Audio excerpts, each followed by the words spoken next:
What's up, everybody? Coach Alec here. I'm here with Rocco as well. We're going to go over today what you can do, a protocol you can apply if you've sprained your ankle. If you were walking, if you were in an athletic pursuit, doesn't matter how you did it, you have a sprained ankle and you need a protocol that you can apply that's going to help you get literally back on your feet and back to the things that you need to throughout your life and throughout your day. So, we're going to go over 3 different things that you're going to be able to apply, and the techniques I'm going to show you today can be done in multiple times throughout the day, all right? Since we're rehabbing, since we're trying to get back on our feet, since we're actually trying to mobilize the area, we can do these techniques more than once a day. Actually, I suggest you do them 2-3 times a day as time is allowed. So, first thing we're going to do is going to be doing some voodoo flossing. So I have a band here, a therapy band. I suggest you get one.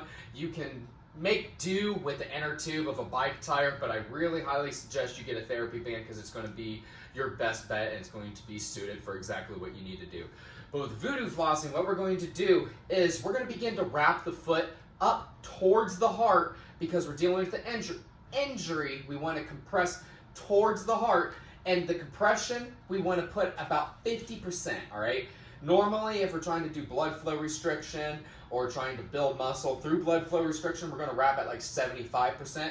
But because we're dealing with an injury and we're trying to treat an injury, we're going to go ahead and wrap it at 50% of that tension. So making that first wrap, I'm going to be a little bit sloppy here as I do so, being a little bit quicker because I'll bore you on camera. So I'll continue to talk as I do.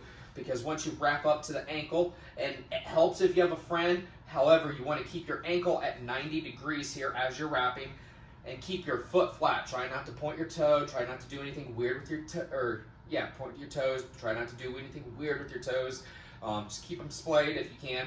And as you get to your ankle, what you're going to do is you're going to have to do a crisscross wrap here. All right, so I came behind my ankle, now I'm going underneath again, and across and wrapping, because you're going to have a little bit of a gap here at the ankle. When you get towards the end of the band, you're going to grip, flip that band over, pull it tight, and then tuck that band underneath, all right? So it keeps solid, and it keeps a solid grip, and then you don't have to hold it there the whole time.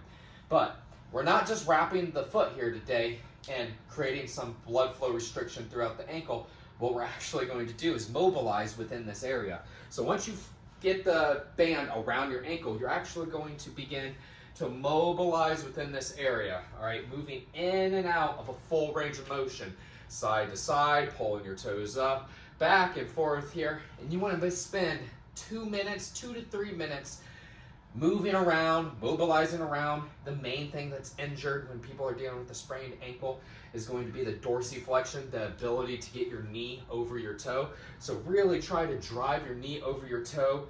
As you do so, you might feel that pain. We're dealing with the sprain, we're dealing with the injury, but so go only so far that you can handle. But 2 minutes here, and then you'll release the band, unwrap it from the foot here. You're going to feel some blood flow back into your foot here, and you'll get the tinglies possibly. Maybe you won't, but that should start to feel a little bit looser, a little bit better after 2 minutes. But that's not all. We're going to go directly right into a kettlebell heel smash. Again, another piece of home equipment that I think everybody should own.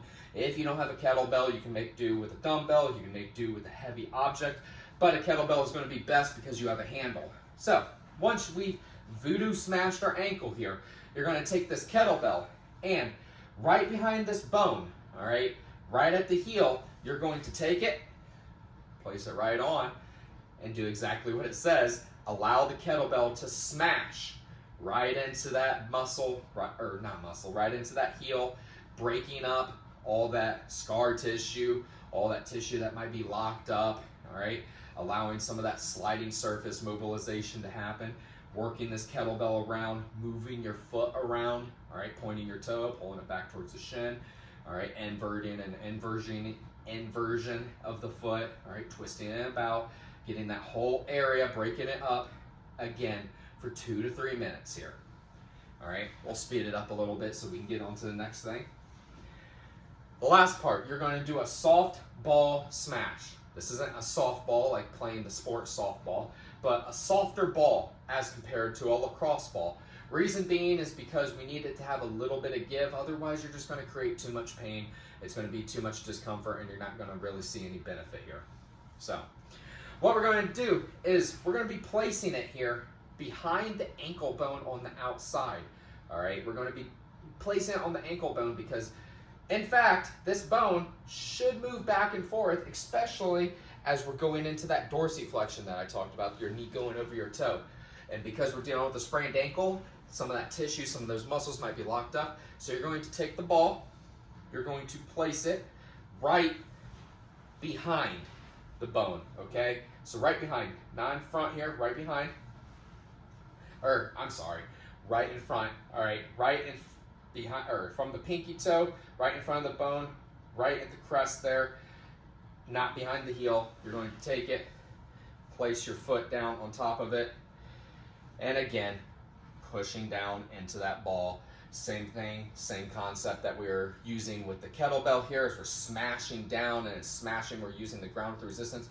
You can use the back of you can use your hand here and the ground pushing up against the ball as you push down into that. And you can roll your ankle along here. Now, you can even make this better or more efficacious if you have two of these balls. Tape them together, all right? The way that you can make a double ball mobilization hack is you tape them together and then one single tape through the middle so that you have a nice knotted ball here. And you can put it one on the front side, one on the back side of your ankle bone and move it back and forth to get that full compression and allow for the bone to move back and forth between two fixed points. So going through again for 2 to 3 minutes and implementing this 2 to 3 times a day is going to help get you back on your feet. All right, starting out with the voodoo floss to get a global, universal compression and release of the muscles, hitting the heel smash so that you're hitting the inside of your heel, inside of the foot, and of course ending out with the external on the outside with the softball smash. All right, now from here, this is just the beginning. Now you've treated your ankle. Now you've got some mobility back. Now you can actually walk around possibly pain-free, possibly getting rid of some of the numbness, some of the tingles, and allow yourself to go into the workout that you should be doing. From here, you take the mobilization that you've gained and you go into the movements that you need to recreate and own. Particularly, and I've been hinting towards it this entire time, the dorsiflexion. Now that you're able and have unlocked the ankle, getting back into positions that are going to force you into this position, squat, step-ups, lunges, positions where your knees over your toes, sled pushes even, is going to allow you to strengthen and get your ability to walk pain-free, get you back from a sprained ankle to a healthy ankle, and allow you to live your life. So, if you have any questions, if I can do anything more from you, please reach out. Please like, save, subscribe, share this post, save this video for the future, and share this with a friend that might have sprained their ankle or someone. I know my mother is always tripping over and spraining her ankle. Maybe your mother's tripped over and sprained her ankle in the past. Send it to your mother. Send it to whoever, but get it out there and make sure that they have a protocol to go through themselves.